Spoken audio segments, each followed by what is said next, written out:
తమిళనాడు రాజకీయాలు విజయ్కి అడుగడుగున ఆటంకాలు సృష్టిస్తున్నాడు. అంటే విజయ్ ఒక స్థాయి నుంచి వేరే లెవెల్కి వెళ్ళిపోయాడు, అక్కడి నుంచి ఇంకా వేరే లెవెల్కి తీసుకెళ్ళడానికి చూస్తున్నారా అని. అసలు గవర్నర్కి వచ్చిన బాధ ఏంటి? ఇది జరుగుతున్న చర్చ. ఇందులో ఏదో కుట్ర ఉంది. కాంగ్రెస్ దీన్ని అడ్వాంటేజ్గా తీసుకుంది. తీసుకోవడమే కాదు, రేపు తమిళనాడు బంద్కు కూడా పిలుపునిచ్చారు రాష్ట్ర వ్యాప్తంగా నిరసనలు. అంటే భారతదేశ చరిత్రలో చాలా అరుదుగా జరిగే సంఘటనలు ఇవి. ఆయన 108 స్థానాలు గెలుచుకున్నారు. సరే, ఒకటి రాజీనామా చేసినా 107 స్థానాల్లో ఉంటారు. వేరే ఏ పార్టీకి కూడా ఆ ఛాన్స్ లేదు. అంత 60లోనే 50లోనే ఉన్నారు. వాళ్ళు కలిసినా సరే దీన్ని బీట్ చేసే పరిస్థితి లేదు. అలాంటప్పుడు సింగిల్ లార్జెస్ట్ పార్టీ అయినప్పుడు గవర్నర్కు ఉన్న ఇబ్బంది ఏంటి? ఇది ప్రశ్నించేది. ఇదంతా ఏంటంటే కోరి కొరువిని గోక్కున్నట్టుగా తయారవుతుంది అని. ముఖ్యంగా అమిత్ షా గారి మీద పెద్ద ఎత్తున జరుగుతున్న ప్రచారం.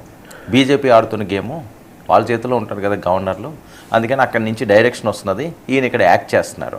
ఏ డైరెక్షన్ ఎలా వచ్చినా, ఎవరు యాక్ట్ చేసినా ప్రజల విశ్వాసాన్ని, ప్రజలు ఇచ్చిన ఆ మెజారిటీని, ప్రజలు ఇచ్చిన తీర్పుని అపహాస్యం చేస్తే ఎవరికైనా సరే కష్టాలు తప్పు. ఈరోజు తమిళనాడులో కూడా అది జరుగుతున్నది. ఎందుకంటే విజయ్ రోజు రోజుకి కూడా ఎదుగుతున్నాడు. ఇలాంటి అంశాల్లో ఇంకా హైపై తీసుకెళ్తున్నాయి అతన్ని. చాలా కూల్గా, సైలెంట్గా తన పని తాను చేసుకుంటూ వెళ్ళిపోతున్నాడు. సో ఇందులో ఇంకొక పెద్ద వార్త ఏంటంటే త్రిష పాత్ర చాలా కీలకంగా ఇందులో మారుతుందని. త్రిష అమిత్ షా కూడా టచ్లోకి వెళ్ళారని, అవసరమైతే రేపు ఢిల్లీ కూడా ఆవిడ వెళ్ళి మాట్లాడే స్థితిలో ఉంటుందని, క్యాబినెట్లో కూడా జాయిన్ అవ్వబోతున్నదని, ఆవిడ ఒక కీలకమైన పాత్ర పోషించబోతుంది. జరుగుతున్న ప్రచారాల నేపథ్యం. సరే, త్రిష వెళ్తారా వెళ్ళరా, వాళ్ళిద్దరికి ఏ సంబంధం ఉంది, ఏది అవ్వదు అన్నది తర్వాత అంశం. జరుగుతున్న ప్రచారాలు మాట్లాడుకోవాలి కాబట్టి ఆ అంశాన్ని ప్రస్తావించడం జరుగుతుంది. ఇక అరవ రాజకీయాల్లో అమిత్ షా వ్యూహం ఎందుకు ఈ రకంగా చేస్తున్నారు, దీనివల్ల వచ్చే ఉపయోగం ఏంటి? మరి ముందుగా బుజ్జగించడానికి చూశారు, విజయ్ని కలిసి వెళ్దామని చూశారు, అదేం వర్కౌట్ కాలేదు. మరి ఆ కోపం ఏమన్నా ఉండిపోయిందా? ఇలాంటి సమయంలో విజయ్ని ఇబ్బంది పెడితే తమిళ ఆగ్రహం కట్టలు తెంచుకుంటుంది. కోట్లాది మంది రోడ్లు ఎక్కుతారు.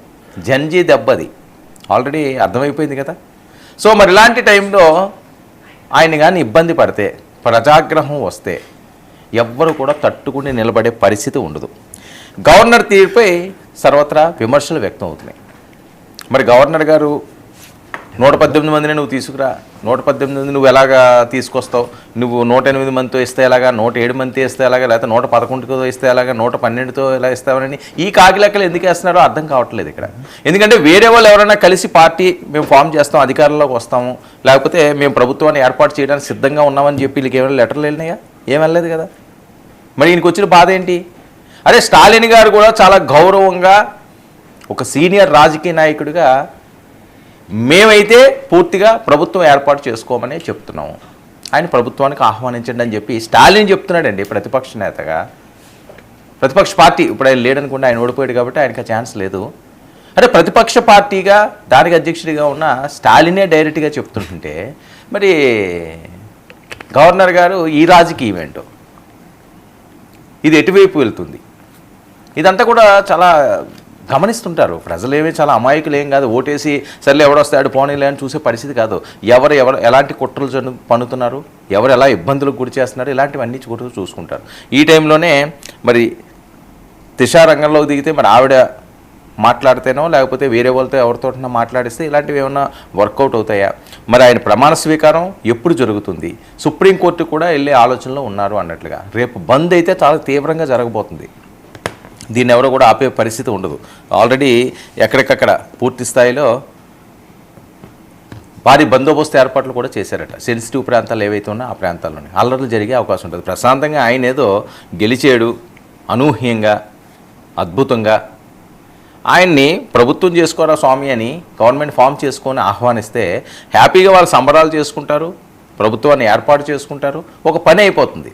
అది కాదని చెప్పి మేము మధ్యలో దూరతాం, మేమేదో దానికి లింకులు పెడతాము, లేకపోతే సర్వాధికారం మాదే, మేము రమ్మంటేనే రావాలా, పొమ్మంటేనే పోవాలా అనే ధోరణి మంచిది కాదు.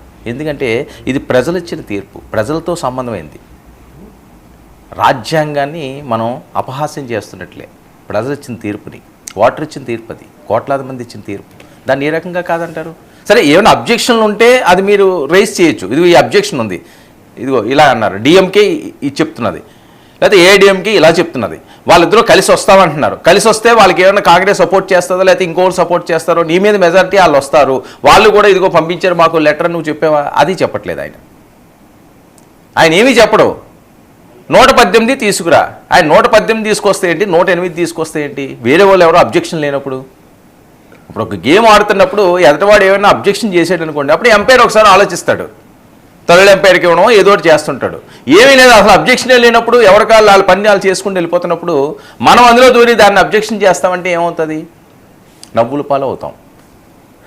చాలా గొప్ప అధికారం గవర్నర్ అన్నది.